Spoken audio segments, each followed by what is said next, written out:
नमस्कार, आप देख रहे हैं रियल न्यूज और मैं हूं आपके साथ सुगंधा सिंह। रियल न्यूज के आज के मुख्य समाचारों में आपका स्वागत है। इससे पहले रुक करते हैं आज के हेडलाइंस पर। जिले में यास तूफान के संभावित खतरे को देखते हुए जिला प्रशासन अलर्ट। जिले में ब्लैक फंगस दवा की उपलब्धता को देखकर ड्रग विभाग के द्वारा जिलाधिकारी के निर्देश पर दवा दुकान में की गई छापेमारी। वैश्विक महामारी कोरोना काल में भागलपुर नगर निगम प्रशासन को उनके कर्तव्यों के प्रति जागरूक करने को लेकर पूर्व उप महापौर ने की अनोखी पहल। भागलपुर के झोपड़पट्टी वार्ड नंबर 26 में आंधी तूफान के कारण एक विशाल ताड़ का पेड़ गिर जाने से 2 महिला बुरी तरह जख्मी। अब समाचार विस्तार से। डरने की कोई बात नहीं, बल्कि सावधान रहने की जरूरत है। इस वक्त आप कोरोना के साथ साथ यास तूफान के संभावित चपेट में हैं। लेकिन इस बाबत भागलपुर के डीएम सुब्रत कुमार सेन ने भी अपने सहयोगी अधिकारियों और एसडीआरएफ टीम के साथ अलर्ट मोड में हैं। स्वास्थ्य विभाग, नगर निगम प्रशासन, सड़क विभाग और बिजली विभाग समेत अन्य विभागों के कर्मियों को डीएम ने संभावित यास तूफान के खतरे को देखते हुए अलर्ट मोड पर रखा है। जबकि बिहार कृषि विश्वविद्यालय सबौर के कुलपति डॉक्टर आर.के. सोहाने ने संपूर्ण बिहार के किसानों समेत आम लोगों को आगाह और सतर्क किया है। कहा है कि यास तूफान में आप खुद को सुरक्षित रखें और अपने खेत खलिहान समेत फसल की सुरक्षा भी करें। क्या कहा है भागलपुर के जिलाधिकारी और सबौर कृषि विश्वविद्यालय के कुलपति ने, आइए हम आपको दिखाते हैं। मौसम विज्ञान के जो आंकड़े हैं उनके अनुसार एक गहरा दबाव जो बंगाल की खाड़ी के ऊपर बना था, यास नामक चक्रवाती तूफान के में तीव्र हो गया है और 25 मई से इसके बारिश की शुरुआत भी हो गई है। इसका जो आउटपुट है आने वाले दिन में बड़ा तेजी से बढ़ेगा। चक्रवाती तूफान यास को लेकर बिहार के सभी 38 जिलों में भी राज्य सरकार के द्वारा मौसम विभाग की अनुशंसा के आलोक में अलर्ट जारी किया गया है। बिहार में चक्रवाती तूफान यास का प्रभाव पूरे प्रदेश में 27 मई से 30 मई के बीच गरज के साथ छींटे, बिजली, तेज हवा और मध्यम बारिश के साथ अलग अलग स्थानों पर भारी बारिश होने की संभावना है। 25 और 26 को भी कहीं ना कहीं मौसम में बारिश होने की संभावना है और आज सुबह से बिहार में बारिश शुरू हो गई है और 27 एवं 28 मई को तीव्र आकाशीय बिजली गिरने की संभावना है।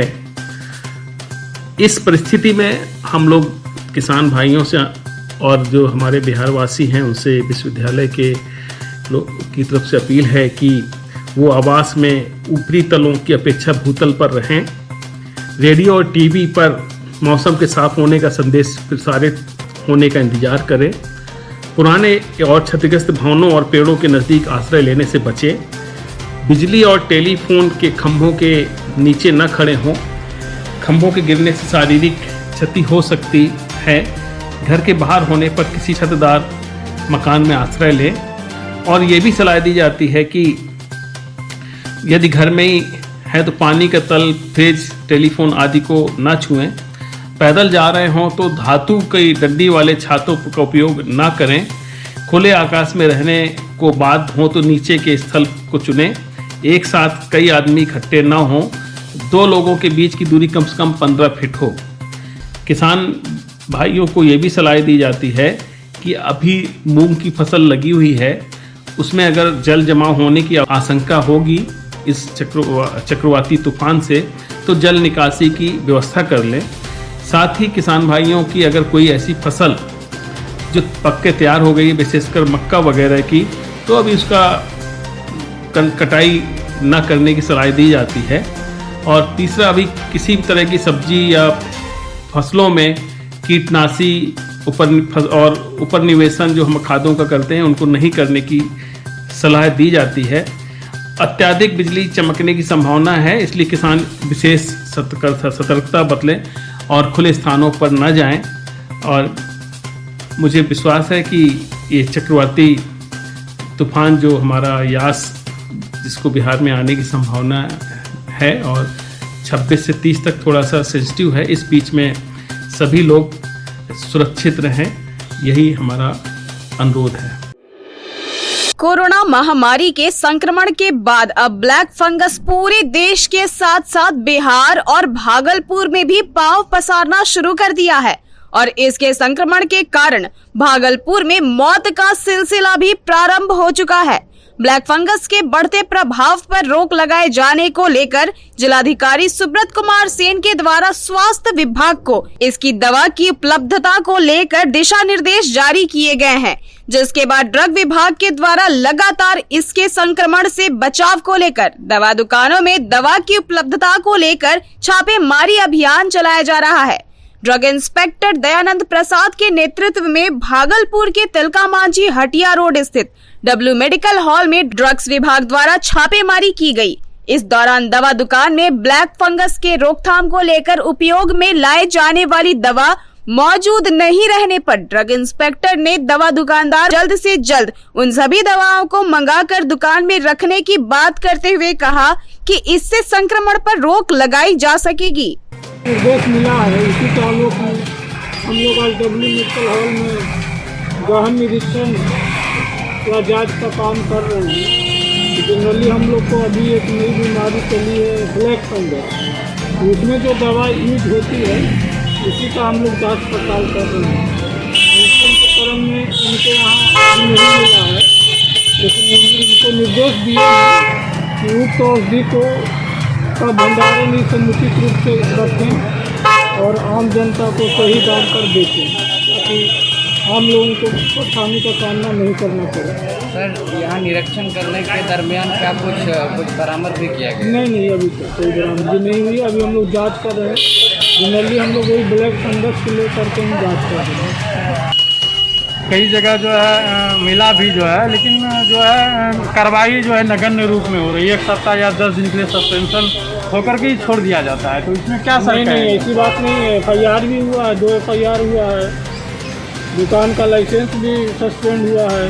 तो जो विभाग का जो नियम होगा, जो ड्रग एंड कॉस्मेटिक एक्ट के तहत जो कार्रवाई होगा वही होगा। सबका नियम बना हुआ, उसी नियम के तहत कार्रवाई होती है। तो सर, क्या ये डब्ल्यू मेडिकल में भी पैंडेमिक को लेकर के कुछ कार्रवाई की जाएगी? नहीं, अभी तो हम लोग जनरली ब्लैक फंगस के लेकर के जांच कर रहे हैं। अभी ब्लैक फंगस के लेकर के जांच कर रहे हैं। परिचय दीजिए। दयानंद प्रसाद, ड्रग इंस्पेक्टर, भागलपुर। वैश्विक महामारी कोरोना वायरस के संक्रमण से पूरे देश के साथ बिहार और भागलपुर कराह रहा है। इस दौरान भागलपुर नगर निगम के अधिकारियों को उनके कर्तव्यों के प्रति जागरूक करने के उद्देश्य से भागलपुर नगर निगम के पूर्व उप महापौर डॉक्टर प्रीति शेखर के नेतृत्व में अनूठी पहल की गई और नगर निगम परिसर में बरसों से जंग खा रहे और धूल फांक रही करोड़ों रुपए की गाड़ियों का पूर्व उप महापौर और उनके नेतृत्व में पहुंचे दर्जनों पार्षदों के द्वारा विधिवत पूजा पाठ किया गया।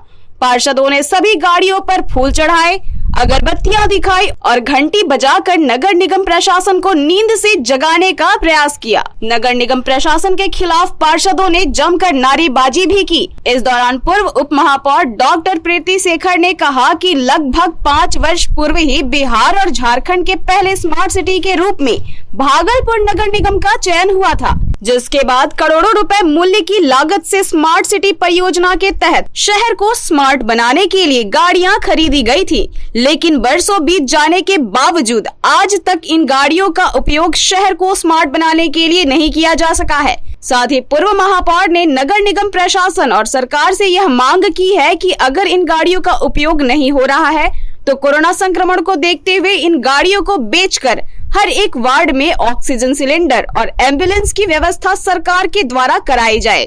साथ ही गरीब जरूरतमंद लोगों के लिए भोजन की भी व्यवस्था नगर निगम प्रशासन के द्वारा कराई जाए और शहरी क्षेत्र में कोरोना संक्रमित इलाकों में कंटेनमेंट जोन बनाकर नगर निगम प्रशासन के द्वारा हर संभव मदद पहुंचाई जाए। वहीं पार्षद संजय सिन्हा ने कहा कि नगर निगम प्रशासन को नींद से जगाने के लिए हम लोगों ने पूजा पाठ किया है।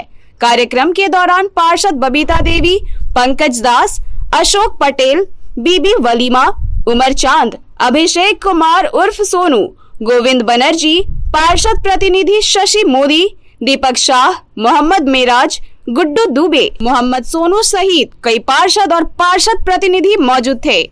यहाँ आप सबों को पता है कि स्मार्ट सिटी से कई सारे संयंत्र यहाँ पर नगर निगम में इस परिसर की शोभा बढ़ा रहे हैं, धूल फाँक रहे हैं और कई एक वाहन के तो टायर भी फट चुके हैं। लेकिन आज तक इतने लगभग 5 साल होने को हैं, 4 साल पूर्ण हो गए, लेकिन अभी तक सड़कों पर इसका उपयोग आज तक हम लोगों को नहीं दिखा है।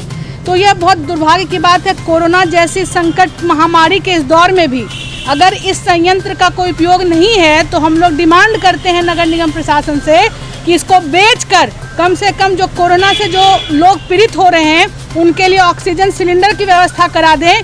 यहाँ नगर निगम क्षेत्र के लोगों के लिए कम से कम एम्बुलेंस की व्यवस्था करा दें ताकि इसका सदुपयोग इस कोरोना काल में हो सके। ऐसे भी ये धूल फाँक रहा है, ऐसे भी ये किसी काम में नहीं आ रहा है। तो कोरोना के काल में नगर निगम काम कर रहा है, लेकिन जो जैसा करना चाहिए और जो भयावहता है अभी के सिचुएशन में, उस हिसाब से हम लोग अपने आप को अभी नहीं ढाल पाए हैं। नगर निगम उस सिस्टम से बहुत अच्छे से काम नहीं कर पा रहा है। सैनिटाइजेशन प्रत्येक दिन होना चाहिए, प्रत्येक वार्डों में, प्रत्येक घर के अंदर जाकर सैनिटाइजेशन होना चाहिए। जो लोग कंटेनमेंट जोन में यहाँ पर रहते हैं नगर निगम क्षेत्र में, क्या उनको नगर निगम अपने स्तर से भोजन की व्यवस्था नहीं करा सकता? ये सब हम लोग करा सकते हैं, सिर्फ इच्छा शक्ति का अभाव है। और अगर ये धूल ही फाँक रहा है तो इसको हम लोग पूजा पाठ करके सिर्फ आप संतुष्टि ही दे सकते हैं। और अगर उनको जरा भी सबको लगे, अगर मन में ठान ले, देखिए ये कोई बड़ी बात नहीं है कि निगम प्रशासन के पास अनेक मदों में करोड़ों पैसे हैं, आंतरिक संसाधन है और लोग टैक्स पे करते हैं किस लिए? जब हम उनके दुख में उनके दुख पर मरहम ही नहीं लगा सके तो हम लोग किस काम के, हम जनप्रतिनिधि किस काम के? तो इस उद्देश्य आज हम लोग यहाँ पर मतलब ये है कि हम लोग ये दर्शाना चाह रहे थे कि नगर निगम में सारा संसाधन रहने के बाद भी भागलपुर की जनता आज सफाई के मुद्दे पर काफ़ी आक्रोशित है। इसका क्या कारण है? जब भागलपुर शहर आज 5 साल हो गया स्मार्ट सिटी बना हुआ, लेकिन स्मार्ट सिटी का एक भी काम दिखाई नहीं पड़ रहा है। दिखाई यही पड़ रहा है कि जितना भी संसाधन स्मार्ट सिटी से खरीदा गया वह नगर निगम में पड़ा हुआ है और वह खुद बीमार हो गया है। हम लोग इस बीमारी से दूर बनाने के लिए हम लोग सरकार से मांग करते हैं कि नगर निगम के किए हुए काम का जल्द से जल्द पर्दाफाश हो और नगर निगम जगे, यही हम लोगों का उद्देश्य। भागलपुर के वार्ड नंबर 26 के झोपड़पट्टी में 1 साल का पेड़ गिर जाने से 2 लोग बुरी तरह से जख्मी हो गए हैं। उनका इलाज मायागंज अस्पताल में हो रहा है। बताते चले कि उस झोपड़पट्टी के समीप कई ऐसे पेड़ हैं जिनका रखरखाव ठीक ढंग से नहीं होने के कारण ये पेड़ कभी भी गिर सकते हैं। इससे आमजनों को काफी क्षति हो सकती है। इसकी सूध लेने वाला कोई नहीं। इस घटना को लेकर बीते 6 घंटे के दौरान अभी तक ना तो वार्ड पार्षद ना ही प्रशासन झांकने तक को आई है। ताड़ का विशाल पेड़ गिर जाने से इस पूरे क्षेत्र की बिजली भी बाधित हो गई है और करंट वाला तार अभी भी नीचे झूल रहा है। इससे भी दुर्घटना हो सकती है। सर हम लोग तो रात में थे नहीं, हम लोग मजदूरी आदमी है, ऑटो चलाते हैं सर। तो सुबह बारिश पड़ा, जाके का जो है तार का गिर गया, उसी में जो है दोनों का यठी हो गया। जो घायल हैं वो कौन है आपके? वो मेरा एक पत्नी है और दूसरे वाला जो है पड़ोसी है, अगल बगल का पड़ोसी है। हाँ। पत्नी का क्या नाम हो? इंदू देवी। आपका क्या नाम हो? पीके साहब। कि कब और कौन गाछ गिर जाएगा, देख रहे हैं वो सब गाछ देख लीजिए सर, इधर है, फिर माँ बबूर का गाछ देख लीजिए सर। ये सब गाछ कब किस पे घर पे गिर जाएंगे, बहुत हादसा हो सकता है ये गाछ की वजह से। बहुत गाछ सब सड़ा हुआ है सर। ये गाछ देखिए पहले सामने में, और यहाँ बबूर का गाछ देखिए, घर है सामने में, ये गाछ झुकते जा रहा है, झुकते जा रहा है, झुकते जा रहा है। क्या करेंगे सर, कहाँ रहेंगे? प्रशासन अभी तक नहीं आया? नहीं अभी नहीं। कितना फोन गया, फिर मेरा दामाद गया बुलाने के लिए, गया कि बोला वार्ड पार्षद आए कि नहीं आए? बुलाने के लिए गए तो बोला कि मीटिंग है, हम आवेंगे बाद में। नहीं आया दिन, नहीं आया। आदमी यहाँ चपाया हुआ आदमी है सर, आधा घंटा तक छटपटा रहा था, उससे कोई छुड़ाने वाला नहीं था। आधा घंटा तक ये छुड़ाया कार को और जो है फंसा कितना खेत फंसा हुआ भर के रहे तब उसको इसमें। निकाला गया है। तब उसमें दोनों तरफ से बहुत आदमी जुटे, तब दोनों तरफ से हल्का से उसको गाछ को उठाया और चौकी का पौवा तोड़ा निकाला। गया। उसके बाद फिर पेशेंट निकला बाहर, दब गया था पूरा, उसको घीच के आगे निकाला। अभी क्या स्थिति है मरीज की? मरीज अस्पताल में है, देखिए सर, आप देख लीजिए जाके आप। तो अभी आप देख रहे थे रियल न्यूज में आज के मुख्य समाचारों को। इसी तरह बने रहें और देखते रहें रियल न्यूज। अगर आपको हमारा ये वीडियो पसंद आया तो हमारे रियल न्यूज के यूट्यूब चैनल को like, share, comment and subscribe करें। साथ ही हमारे रियल न्यूज के फेसबुक पेज को भी फॉलो करना ना भूलें। धन्यवाद।